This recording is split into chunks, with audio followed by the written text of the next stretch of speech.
আসসালামু আলাইকুম রহমতুল্লাহি ওবরকাতুহু। সম্মানিত দর্শক, আমাদের স্বাধীন বাংলাদেশের ইতিহাসে ২০২৪ সালের জুলাই এবং আগস্টের যে রক্তাক্ত গণ অভ্যুত্থান, এটি একটি ইতিহাসের মাইল ফলক। বাংলাদেশের অতীত ইতিহাসে কখনো এত বড় বিপ্লব, এত বড় গণ অভ্যুত্থান, এত বড় রক্তাক্ত সংগ্রাম আর কখনো হয়নি। এবং কোন রকম নেতৃত্ব ছাড়া, মানে কোন একটি রাজনৈতিক দলের নেতৃত্ব ছাড়া, কোন একটি গোষ্ঠীর ইন্ধন ছাড়া, একেবারে অল অন এ সাডেন মানুষ যেভাবে রাস্তায় নেমে এসে, বলতে গেলে ২৪ ঘন্টার মধ্যে একটি ১৫ বছরের শাসনকে, রেজিমকে চেঞ্জ করে দিল, এমন ঘটনা বাংলাদেশে ঘটেনি, ভারতে ঘটেনি, পাকিস্তানে ঘটেনি, এমনকি শ্রীলঙ্কার কথা যে আমরা বলছি, সেই শ্রীলঙ্কার বিপ্লবটাও এরকম ছিল না। এমনকি আমরা যে আরব বসন্তের কথা বলি, ওরাও মধ্যপ্রাচ্যকে তছনছ করে দিয়েছিল।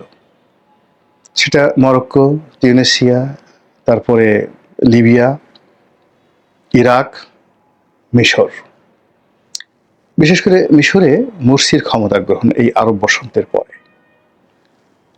তো সেখানেও দীর্ঘদিনের ক্ষমতার যে রেজিম কিংবা বেন আলীর পতন, তার পেছনে একটা রাজনৈতিক দলের নেতৃত্ব ছিল এবং সেই নেতৃত্বের উপর বিশ্বাস করে জনগণ রাজপথে নেমে এসেছিল।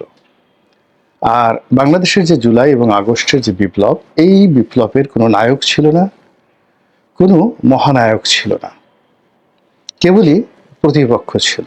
এটাকে অনেকটা জনযুদ্ধ বলা যেতে পারে। বাংলা সাহিত্যে একটা খুব বিখ্যাত বই রয়েছে, আপনাদের যদি সময় থাকে আপনারা পড়ে নেবেন। রাজ্য, রাজা, রাজধানী, ডক্টর আসগর ইবনে শাইখের লেখা বাংলাদেশের ইতিহাস নিয়ে নাটকের একটা বই। তো সেই যে নাটকের যে ইতিহাস, সেই ইতিহাসের শুরুটা যেখানে হলো শশাঙ্কের খুব শক্তিশালী একটি রাজত্ব, এবং শশাঙ্ক আমাদের হুজুর পাক সাল্লাল্লাহু আলাইহি ওয়াসাল্লামের সমসাময়িক কালের, অর্থাৎ আরবে যখন আয়ামে জাহিলিয়াত ছিল এবং আল্লাহ রাসূল সেই আয়ামে জাহিলিয়াতের উপরে যখন মদিনা রাষ্ট্র কায়েম করছিলেন, ঠিক সেই সময়টিতে ভারতবর্ষে শশাঙ্ক, হর্ষবর্ধন এরকম মহান শাসকরা ছিলেন। এবং বাংলার এই অংশে, যেটিকে উত্তর ভারত বলা হয়, শশাঙ্কের যে দাপট, ঠিক এরকম দাপটওয়ালা শাসক পুরো ভারতবর্ষে প্রাচীন দুনিয়াতে ছিল না।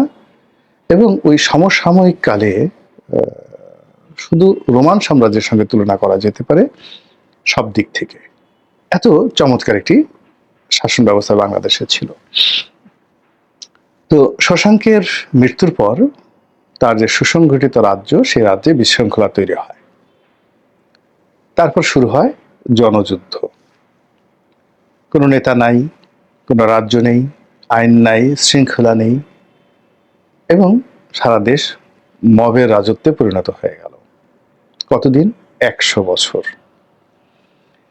এই ১০০ বছর বাংলাদেশ যে কিভাবে চলেছে এই ভূখণ্ড, সে ইতিহাস আমরা জানি না, শুধু লেখা আছে মৎস্যান্যায়।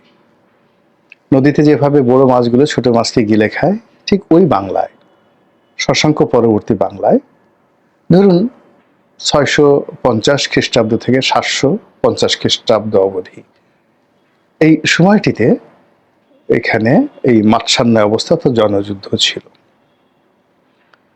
তারপর বাংলার যারা অভিজাত সমাজ নেতা, তারা এই গোপালকে ডেকে আনলেন এবং গোপালের প্রতিষ্ঠিত পাল সাম্রাজ্য বাংলাদেশ ৪০০ বছর রাজত্ব করে। এবং it was a golden era ever made in the history of Bengal, not only Bengal, in the South Asian region.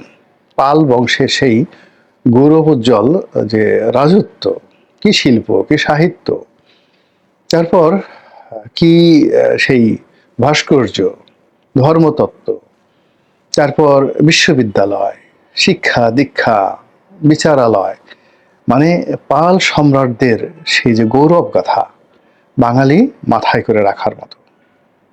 যা হোক, তো ওই যে মাৎসান্যায় যেভাবে ছিল ওই সময়টিতে, ঠিক ওইরকম একটা মাৎসান্যায় এই বাংলায় এখন জাস্ট একটা লক্ষণ দেখা দিয়েছে। এখন যে এই মবের সংস্কৃতি, এটার একটা লক্ষণ দেখা দিয়েছে এবং খুব দ্রুত আমাদের যেহেতু হিস্ট্রিক্যালি ঐতিহাসিকভাবে আমাদের চরিত্রের মধ্যে এইভাবে একটা বিশৃঙ্খল অবস্থা রয়েছে রক্তের মধ্যে, রাজ্যবিহীন রাজাবিহীন অবস্থায় মারামারি হানাহানি কাটাকাটি করা, আমাদের দেশে সেই সিপাহী বিদ্রোহ, সন্ন্যাসী বিদ্রোহ, ফকির মজনু শাহের বিদ্রোহ,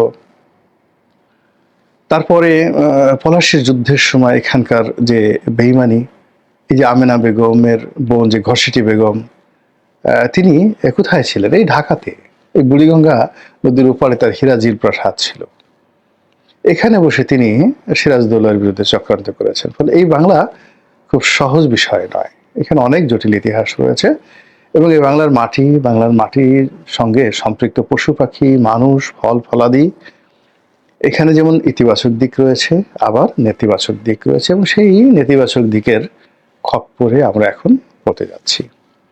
যা বলছিলাম যে জুলাই আগস্টের যে বিপ্লব, সেই বিপ্লব নেতৃত্ববিহীন ছিল।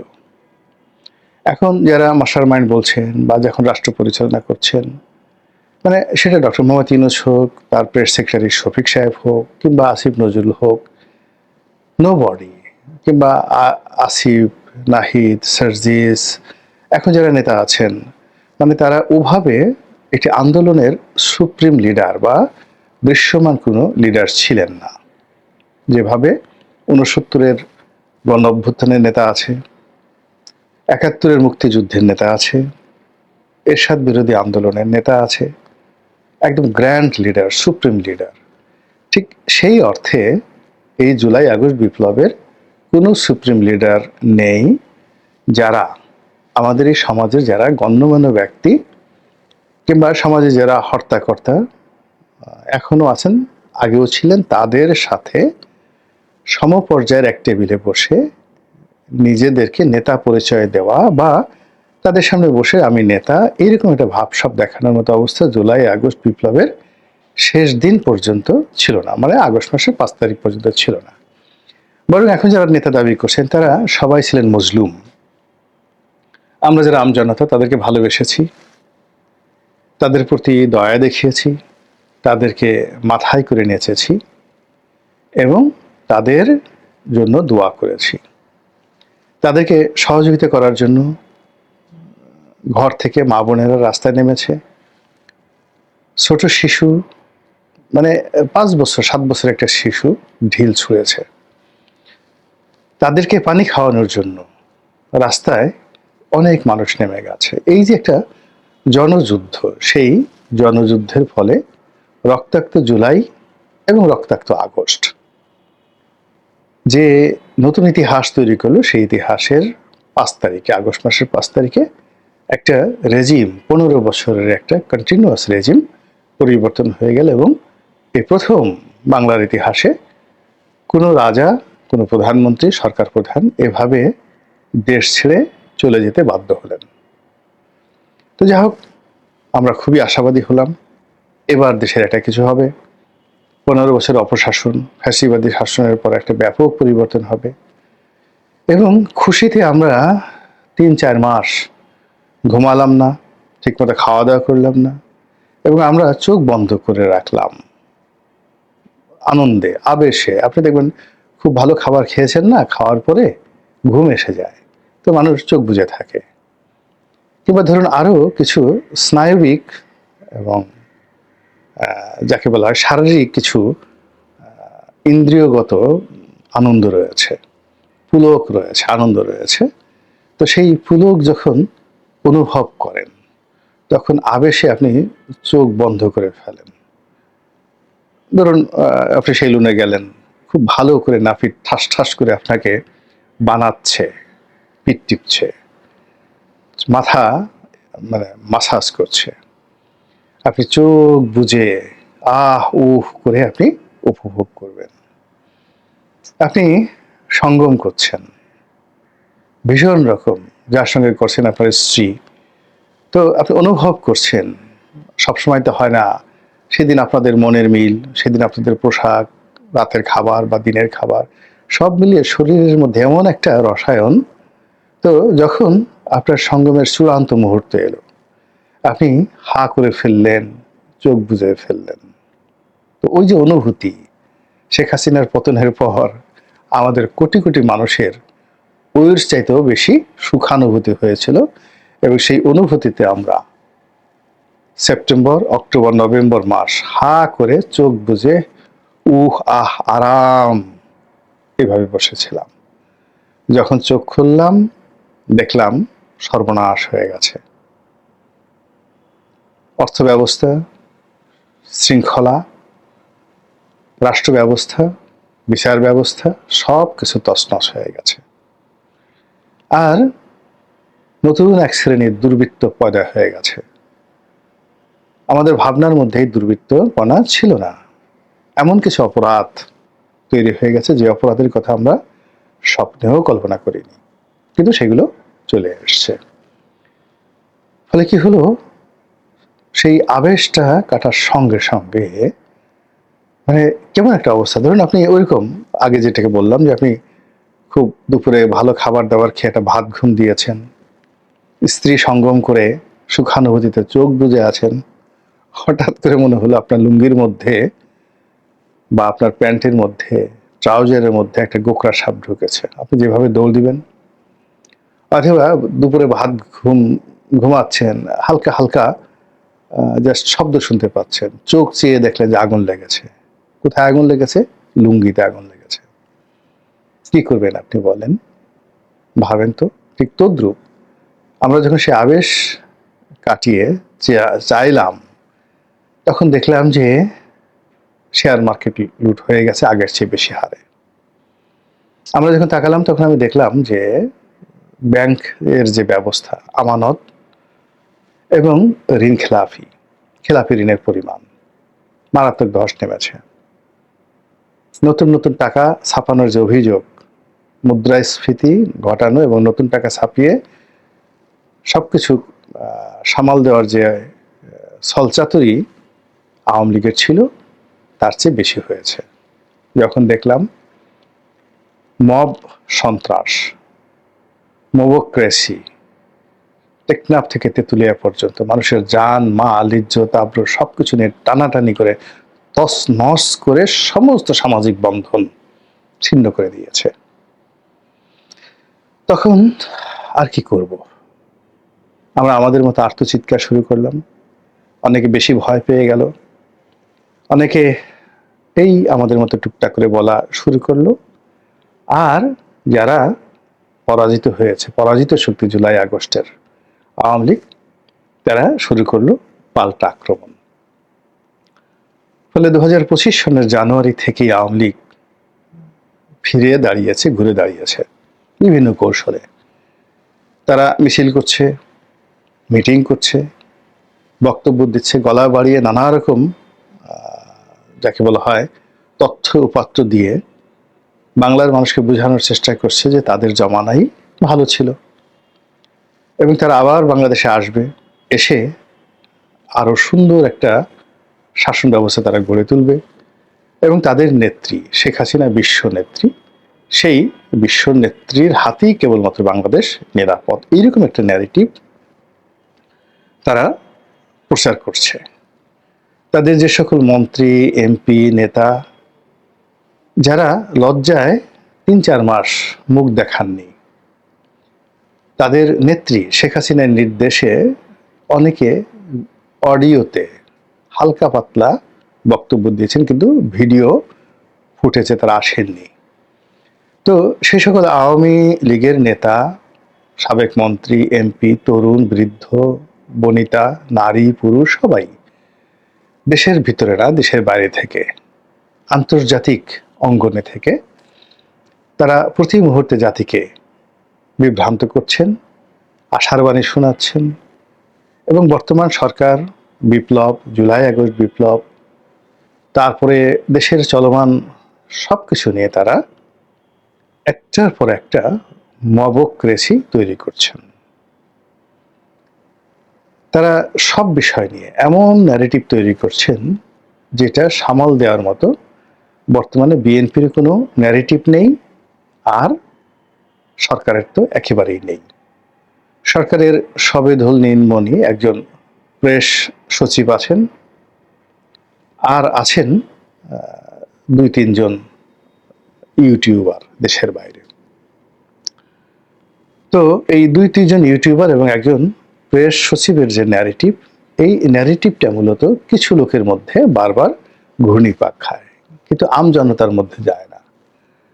আর আওয়ামী লীগ তাদের যারা লোকজন রয়েছে তাদের সেই লোকজনকে দিয়ে কখনো আমেরিকা থেকে, কখনো ইংল্যান্ড থেকে, কখনো ফ্রান্স থেকে, কখনো সুইজারল্যান্ড থেকে, কখনো সুইডেন থেকে, কখনো দিল্লি থেকে, কলকাতা থেকে, সিঙ্গাপুর থেকে, ব্যাংকক থেকে প্রতিটা মুহূর্তে যে ঝড় তুলছেন, যে ওয়েব তুলছেন, এবং তাদের যে অর্থবৃত্ত সব কিছু দিয়ে যেভাবে বিশ্ব মিডিয়াকে বর্তমান সরকার তাদের বিরুদ্ধে, জুলাই আগস্ট বিপ্লবীদের বিরুদ্ধে যেভাবে তারা প্রচার এবং প্রপাগান্ডা চালাচ্ছেন, ফলে বেশিরভাগ এই সরকারে যারা কর্তা ব্যক্তি হতোদ্যম হয়ে পড়েছেন, অনেকে আশা হারিয়ে ফেলেছেন, অনেকে আতঙ্কিত অনুভব করছেন এবং এক পা ফেলতে গিয়ে 10 বার চিন্তা করছেন এবং পরিণতির ভয়ে তারা থরথর করে কাঁপছেন। সব কথা যেমন সত্য নয়, সব কথা আবার মিথ্যা নয়। সত্য এবং মিথ্যা এই দুটো সংমিশ্রণ ভীষণ রকম ভয়ঙ্কর।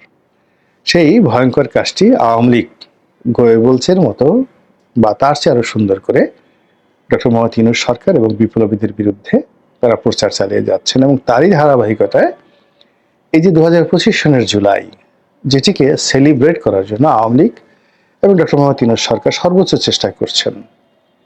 এবং এই সেলিব্রিটির যে সময়কাল, এর প্রথম দিনেই দেখা গেল জুলাই যে শব্দটি, জুলাই, এটাকে তারা বিকৃতভাবে উপস্থাপন করেছে। আমি নিজ মুখে কথা বললাম না, বিকজ আপনারা যারা সামাজিক মাধ্যমে দেখেন, পর্যবেক্ষণ করেন, তারা এই জিনিসটা ভালো জানেন যে জুলাই কি লিখছে এবং এটার অর্থ কি।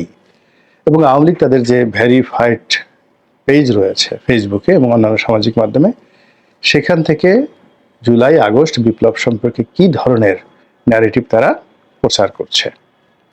অবাক করার ব্যাপার হলো যে গত 24 ঘন্টাতে তাদের কোটি কোটি যে ভক্ত সমর্থক আওয়ামী লীগের, তারা এটাকে যেভাবে মার্কেটিং করছে, ব্র্যান্ডিং করছে, ট্রেন্ডিং করছে, তার বিরুদ্ধে সরকার কিংবা বিএনপি এখনো পর্যন্ত 1% মানে কিছুই করেনি। ফলে ওটাই ট্রেন্ডিং হচ্ছে, মানে আওয়ামী লীগের বক্তব্য ট্রেন্ডিং হচ্ছে। আমাদের জন্য দুর্ভাগ্য, 15 বছর আমরা লড়াই করেছি, সংগ্রাম করেছি, অনেকে অনেক কিছু হারিয়েছি, যৌবন হারিয়েছি, জীবন হারিয়েছি, অর্থ, বৃত্ত, ব্যবসা বাণিজ্য সব হারিয়ে মামলা মোকদ্দমায় 15টা বছর আমরা একেবারে দিশেহারা হয়ে পড়েছি। তারপর মাত্র 11 মাস অতিবাহিত হলো। এই 11 মাসের মধ্যে এমন কি হলো যে আমাদের সেই 15 বছরের শ্রম নিয়ে আর জুলাই আগস্টের সফলতা নিয়ে যারা পরাজিত হলো, তারা যে কথা বলছে তার বিরুদ্ধে সম্মিলিতভাবে আমরা কোনো কথা বলার যোগ্যতা অর্জন করছি না, সাহস পাচ্ছি না। তাহলে এই 11 মাসে আমাদের ব্যর্থতা, আমাদের মনোবল কি এমন পর্যায়ে গেল যে আওয়ামী লীগ মনে করছে যে এখন তারা কাউন্টার আক্রমণ করতে পারে। আল্লাহ আমাদের সবাইকে হেদায়েত দান করুন এবং হেফাজত করুন। আসসালামু আলাইকুম ওয়া রাহমাতুল্লাহি ওয়া বারাকাতুহু।